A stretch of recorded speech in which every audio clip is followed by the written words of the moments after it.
After the New Orleans Saints received the news that they'll be out with wide receiver Jordan Tyson, they have now received more news that now they'll be out with running back Alvin Kamara. We're going to talk about that. We're going to talk about Louis Riddick calling out the brawl that took place between the New Orleans Saints and the Dallas Cowboys. And then we received an update on Jamal Adams. He's done for the season. Much to talk about on today's episode. But before we do, y'all already know you got to hear the music first. Welcome to your number one spot for all NFL news and content, NFL Central.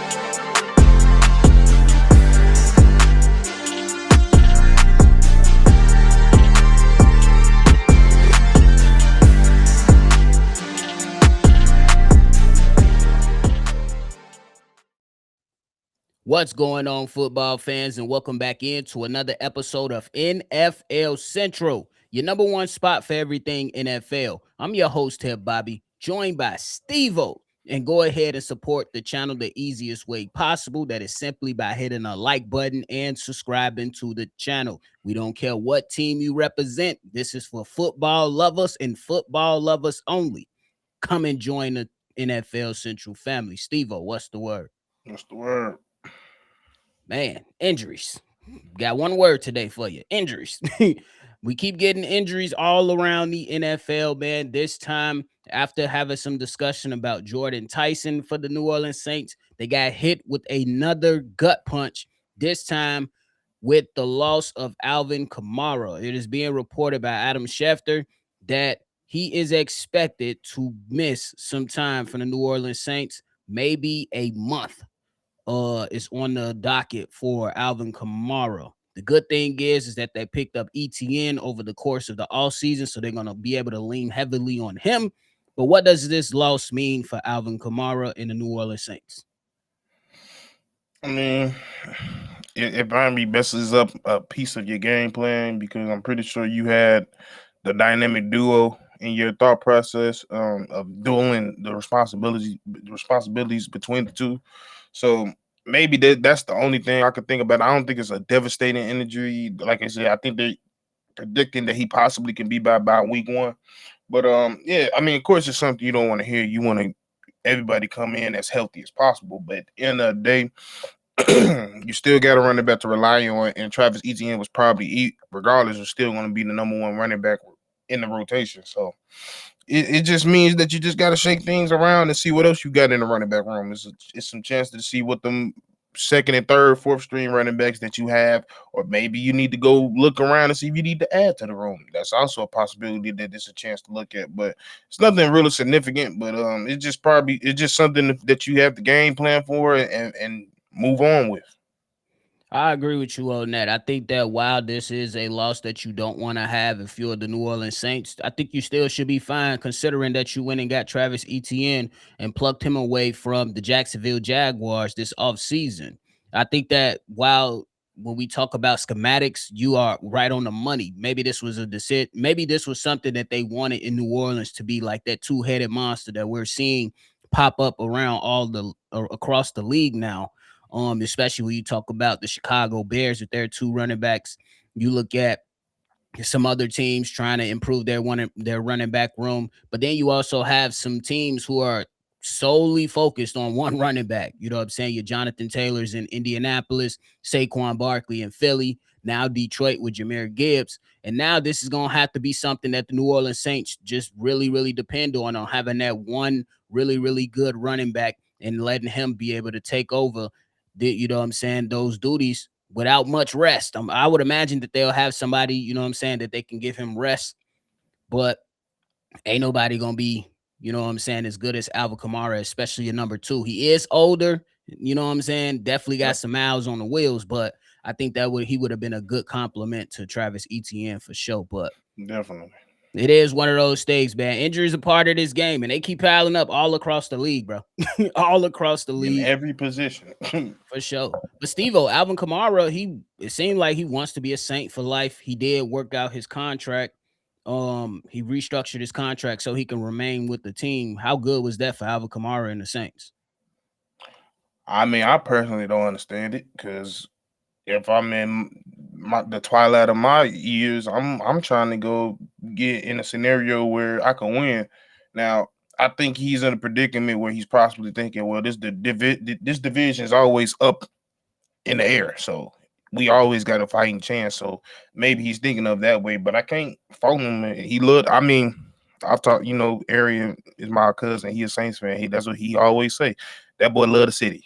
He's always roaming around. He always they the people that are Saints fans say they go downtown, go around. They always see Alvin. So he fell in love in the city. That's his home. So I can't knock him for it. So yeah, and he's not doing anything detrimental. Well, now money wise, I will say because he's being willing to negotiate and move some things around in his contract to stay here. Yeah, I like a lot of times with those stories to where you can hear about us. You know what I'm saying? It doesn't have to always be this way. Let's make that clear. But I like when, you know what I'm saying, former stars or stars like to remain with one team. It's not a bad thing to move to another team, but I really, really like when guys, you know what I'm saying, are able to start and finish their careers with one team. Again, that is not the end all be all. Guys move around all the time in all kind of sports, but I do like when guys stick with one team. But hey, we're gonna keep this thing moving along, Steve-O. This time still talking about the Saints. But now we bring the Dallas Cowboys into the equation.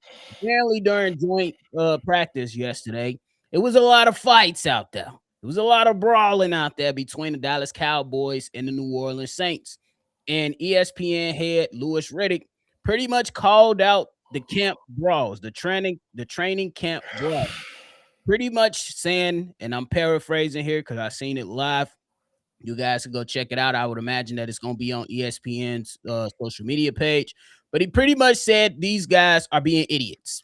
He's pretty much saying that at what point does it become too many fights? At what point do you take care of your business and keep this football related by simply quote unquote whooping the other team's ass during a drill or 11 on 11? Steve-O, how you feeling about Louis Riddick calling out the training camp brawls? You would think this a motherfucker that never played football in his life, but he did, and he played at the professional level. So why are we acting shocked of what happens in joint practices? It happens. It happens in regular practice against people that's going to be your teammate. So in the heat of competition where close to week one, this is basically a lot of these players week ones because this is the most action they've seen since last season. They're firing at the ball, they're firing off the ball. Temper's gonna get flared. It is what it is. That's what happens when you are competitive and you're playing a physical game. Shit gets physical. Shit gets all like sometimes it gets out of hand. To me, like I said, it's something that happens normal. Now we've seen situations get out of control. I can't too much recall a practice getting too much out of control because they fight, they squabble, and then it stops. They separate it. That's what happens. I don't like I said in the text message. I see why your ass ain't never been no motherfucking GM. Because if I'm a GM and you talking about, and these is his words that he said. He said idiotic, and he said if I'm a GM, I'm suspending and tossing people because this is not the type of example I want to set for my organization. So you want a bunch of pussies on your team? That's what you're saying. You want a bunch of motherfuckers that's not aggressive because this is an aggressive game. I don't give a fuck what y'all say. You got to be controlled, but you still got to be aggressive. So to me, it was just a stupid ass take, and it just furthermore proves why you are not getting the jobs that you was going after because nobody on a football team definitely in that sport wants to hear no shit come out of nobody mouth like that. Especially if you know what it is, especially when you played, you've been in the league, you've been on multiple teams. So I don't know why that's coming out of his mouth. I agree. I think on one side, to just to play devil's advocate a little bit, but I want y'all to follow me on this. So on one side of the discussion, you could say, are these guys really accomplishing anything? And that could be a fair question that somebody could ask. You know what I'm saying? If they asking that question about the fights during joint practice. But then on the flip side, where I stand, in agreement with you, Steve-O, is, do you want to be the Miami Dolphins of last year, coming to the podium and having your players just state that the Bears were doing too much during joint practice in a game that requires aggressiveness and physicality? Or do you want a team that's going to go out there and say, we ain't going for that punk stuff today? You choose the team that you want.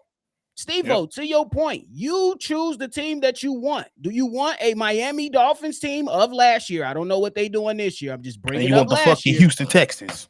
You know what I'm saying? Who's going to complain about physicality in training camp at a joint practice? Or do you want to be the team that's going to bring the physicality? Last time I checked, the Dallas Cowboys need to be fighting in training camp, and the Dallas Cowboys need to be fighting in training camp because the Dallas Cowboys are too damn talented to be out here trying to either get punked or not really showing up for themselves to prove that they belong. At the end of the day, the money is too far stretched into the investment into the Dallas Cowboys, bro. Yep. And the same thing goes for the New Orleans Saints. This is a young up-and-coming team trying to prove themselves in the NFL. And if one of my teammates getting a scrap, you damn right you supposed to step up and go and help your teammate in that squabble. You supposed to be there. It is what it is. We could still get some football stuff accomplished. I'm pretty sure Kellen Moore and Shotty pretty much came and made sure that they were checking off the check boxes that they had already in place. It's just that, hey, while we going through 1, 2, 3 checks, before we get to 5, 4, 5, 6, it might be a fight in between now in some of these periods. And I'm cool with it. I'm totally fine with it. Obviously, you don't want nobody getting hurt. But to Steve-O's point, this is an alpha male sport. Think about it. Last point, Steve-O. Football is an alpha male sport. It's my will versus your will, and who's going to give in first. Think about it. Offensive line, defensive line. I'm going to protect my guy. Defense said I'm trying to go get your guy. Offensive player, wide receiver, I'm trying to go get this 50-yard touchdown. Defensive player saying I'm not trying to let that happen. So we can't, I'm with you, bro. And that was a little long-winded, but I'm with you because if you want a soft team, this ain't the sport for you, bro. And my thing is, he made the whole thing like, what is he doing? He's squaring off like he's in UFC. Y'all don't say shit when fucking niggas on the ice do it. Why? I never understood that. They can fight, but we can't fight. They don't make that much of a ruckus when baseball players fight. They nigga, they take out the towels. Woo! Nigga, the bench is clear. Name one other sport where the bench can clear. But that's another story for another day. Hey, look, I hate to bring it up, but we watched. I ain't even gonna say his name. We watched somebody in our city get slumped on the mound. I'm just saying. And them niggas walked off the field, and all you heard was "woo." But we fight in practice. It's the end of the world. I fucking hate it. It's an idiot. Shut the fuck up. Yeah, that's crazy work, bro. Yeah, that's crazy work, bro. But hey, you can have your voice of opinion. We let y'all know where we stand with it. Let us know where y'all stand with the calling out of the training camp brawls. We have no problem with it. Let us know how y'all feeling about it. Me personally, and I believe Steve-O's agrees, we'd rather have a team that's tough and that's going to squabble together than a team that's going to come to the podium and complain about physicality in football. Just saying. But before we get up out of here, we got to talk about an injury update that we first discussed couple days ago about Jamal Adams going down in preseason with an injury. It has been confirmed, Steve-O. Jamal Adams is done for the season with a torn quad, bro. Unfortunate news. How you feeling about this news coming out about Jamal Adams? It sucks. Like it simply, I hate it. I hate it for him. Like I said, to come back and have a full year being healthy after years of battling injuries, going into rehabbing this, rehabbing that, having surgery on this, having surgery on that, to finally think you got a silver lining and you get to a situation where you really could do some damage with a coach that you can really do some damage with a team that's way better than what you was on the last previous years. Bro, I can only imagine what he's thinking because I have no clue. Like it's not something. That's not something you want to hear from a guy that's what a 13 year vet. Like I don't know where he goes from here. I'm never the one to tell somebody when to hang it up because that's your decision. That's when it's time. But that's just a lot to take in. It's definitely a lot to take in for sure. Prayers up to Jamal Adams, bro, at the end of the day, because like you said, hopefully he good mentally. This definitely sucks. You definitely had a bounce back season last year with the Raiders. You was going into it, what I believe is a better situation with a defensive play caller and Brian Flores that doesn't have screws in. They're all loose screws in his mind. He's crazy. And I think he would have thrived in that defense. But it's unfortunate. Prayers up to Jamal Adams, man. Go and get healthy for sure. And whatever you decide to do after that, hey, we rooting for you, bro. And then lastly, Steve-O, we did have some news coming out of Chargers camp that center Tyler Biadasz is out indefinitely after suffering damage to his ACL and additional injuries to his left knee during Tuesday's joint practice against the 49ers. Steve-O, remember the Chargers was a team that lost their left tackle and right tackle last season, and Justin Herbert, he was getting his ass whooped. So to be without your center now, how does this affect the Chargers, at least right now? It affects them heavily in multiple facets because protection was a problem and running game is going to be their main source of attack with this offense. So that's two big things. You on top of you still waiting for the return of your left tackle and others. Like this old line just spotty as hell. Like you was already in the middle of rebuilding it, and then it just imploded in front of your face all over again. So it's going to take really. Justin gonna have to do some shit this year, and a lot of the stuff that he's been through and he's learned is gonna fall on him. And for real, this year you ain't got well, as we know, you ain't got the same quality of center, so the intelligence is going to be a little bit different versus what it's been previously. So your intelligence got to be higher. You reading pre-snap things got to be higher. You recognizing plays has to be higher. Reading coverages have to be better. Everything you got to improve on damn near every stat, every quarterback thing possible in order for you to give your team a fighting chance in your division, because you got some headhunters coming for your ass in that division, and you losing your center is just not a good thing. It's not a good thing. I agree with you. Now it's going to be interesting because they did draft rookie Jake Slaughter out of Florida. How quickly can they get this young man spun up? Because we know that the center position, like the left tackle, is a very difficult position to play in this league. So I think that's going to be one of the biggest things that we're going to be looking for from the Los Angeles Chargers. And Steve-O, the biggest thing for the Los Angeles Chargers, I'm going to be looking at Justin Herbert, but I'm also going to be looking at the offensive coordinator and Mike McDaniels. You came to the podium and said that you want to make life easier for Justin Herbert. So we're all going to be watching on how you can do so. One of the things that we believe is that damn running game that you know how to craft up and call, you're going to be good with that. I think that's going to help. Then we're talking about you coming to the podium again and talking about how you want to help Justin Herbert get the ball out a lot quicker. This is going to be what we're going to be watching this upcoming season.